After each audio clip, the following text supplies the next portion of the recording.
घरोघरी मातीच्या चुलीच्या आजच्या भागामध्ये आपण पाहत आहोत की इकडं शर्वरी ही देवदर्शनाला जाऊन आलेली असते आणि त्यानंतर तिला आराम करण्यासाठी सांगूनही ती किचनमध्ये येते आणि म्हणते की आजचा स्वयंपाक हा मी करणार आहे। त्यावेळेस ऐश्वर्या म्हणते की तुम्ही प्रवास करून येऊन खूप दमला असाल, त्यामुळे तुम्ही आराम करा आणि स्वयंपाकाचा आम्ही पाहतो आणि आम्हाला सवय आहे। त्यावेळेस जानकी ही म्हणते की खूप लोकांचा स्वयंपाक आहे आणि तुम्हाला एवढ्याच जणांचा स्वयंपाक करायची सवय नसेल आणि आम्ही तुम्हाला हेल्प करतो। त्यावेळेस इकडं शर्वरी त्यांना धरून किचनच्या बाहेर जायला सांगते आणि म्हणते की आजचा स्वयंपाक हा मीच करणार आहे।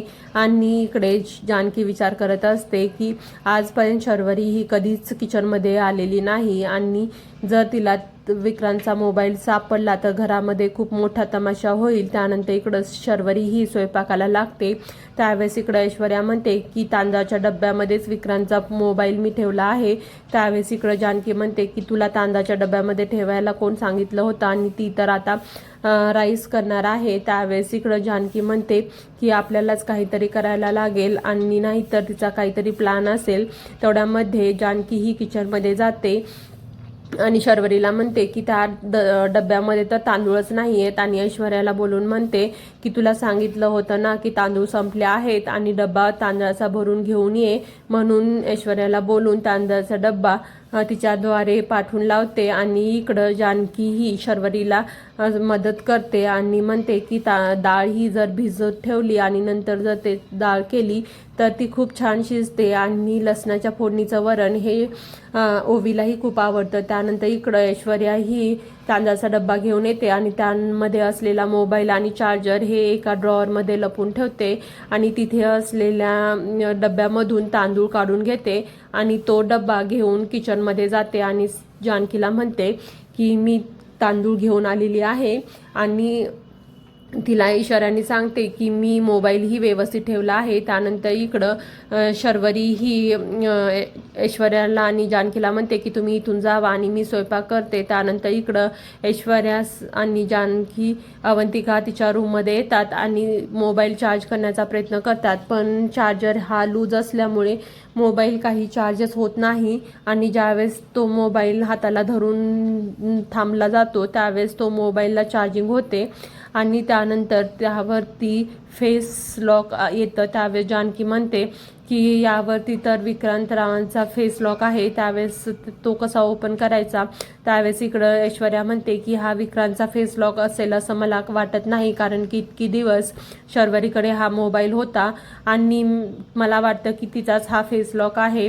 आणि त्यावेळेस अवंतिका म्हणते की असं होऊ नाही शकत आणि तो आपण उगीच तिच्यावरती संशय घेत आहोत। त्यानंतर इकडे ऐश्वर्या म्हणते की मला तर असंच वाटत आहे की हे सर्व शर्वरीनेच केलेला आहे आणि त्यानंतर इकडं सगळ्या जणांचा स्वयंपाक हा बनवून झालेला असतो आणि इकडं शर्वरी सगळ्यांना जेवायला बोलवते आणि म्हणते की आजचा स्वयंपाक हा मी केलेला आहे आणि तुम्ही सगळेजण जेवायला बसा। त्यावेळेस इकडं सगळेजण जेवायला बसतात आणि त्यावेळेस शर्वरीलाही जेवायला बसायला सांगितलं जातं, पण शर्वरी ही जेवायला न बसता सगळ्यांना जेवायला बसवते आणि म्हणते की आजचा स्वयंपाक हा मी केलेला आहे, तर आज मीच जेवायला सगळ्यांना वाढणार आहे। त्यावेळेस इकडं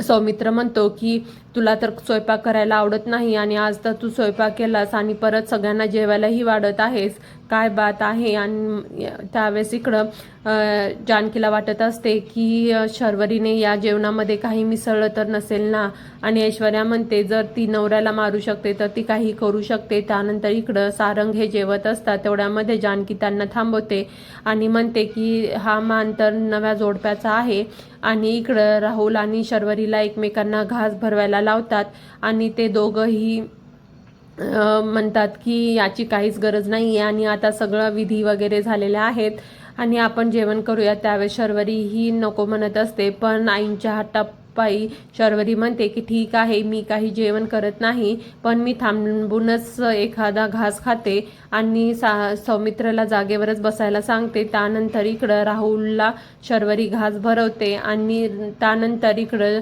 जानकी म्हणते की राहुल भाऊजी तुम्हीही शर्वरी वंशाला घास भरवा आणि त्यानंतर शर्वरीलाही घास भरवला जातो आणि नंतर हे सगळेजण जेवायला सुरुवात करतात।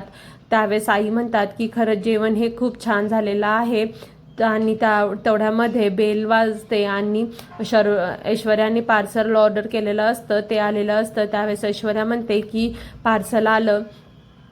त्यावेळेस इकडं ऐश्वर्या जाऊन घेणार, तेवढ्यामध्ये इकडं शर्वरी म्हणते की तू जेवण करत आहेस ना, त्यावेळेस तू जेवण कर आणि ते पार्सल मी घेते. त्यावेळेस इकडं शर्वरी म्हणते की तुम्ही एवढं कशाला त्रास घेत आहेस आणि तू जेवायला बसली आहेस तर बस मी जाऊन घेते. आणि शर्वरी हे पार्सल घ्यायला जाते तेव्हा ते पावसाने भिजल्यामुळं ते फाटलं जातं आणि त्यामध्ये मोबाईलचं चार्जर आहे हे शर्वरीच्या लक्षात येतं. त्यावेळेस ती म्हणते की एवढा जुना चार्जर तू कशासाठी ऑर्डर केला आहेस. त्यावेळेस इकडं ऐश्वर्या म्हणते की माझ्या मैत्रिणीला हवा होता म्हणून तो मी ऑर्डर केला आहे. त्यावेळेस शर्वरी म्हणते की मग तिच्या पत्त्यावरतीच पाठवायचं ना, आपल्या घरी कशाला ऑर्डर केला. त्यावेळेस इकडं ऐश्वर्या म्हणते की मला तेवढंही कळतं आणि मी उद्या तिला भेटायला जाणार आहे म्हणून मी आपल्या जागेवरतीच ऑर्डर केला आहे. त्यानंतर इकडं रात्री अवंतिकाच्या सांगण्यावरून दुधाचा बेत केला जातो आणि त्यानंतर इकडं सगळ्या जणांना दूध दिलं जातं. त्यावेळेस इकडं सगळेजण म्हणतात की खरंच आजचा बेत खूप छान झाला आणि ते खूप खुश असतात. त्यानंतर इकडं ऐश्वर्याला जानकी विचारते की राहुल आणि शर्वरी यांना दूध दिलं आहे का. त्यावेळेस इकडं जानकी म्हणते की हो मी सर्व काही व्यवस्थित दिलेलं आहे आणि राहुल आणि शर्वरीच्या दुधामध्ये झोपेचं औषध मिसळलं जातं आणि ते दोघेही ते दूध पितात. आणि नंतर इकडं सुमित्रा आई म्हणते की आता आपण सगळेजण झोपून जाऊयात आणि ते झोपायला जातात. त्यावेळेस इकडं सौमित्र हा अवंतिकालाही बोलून घेऊन जातो.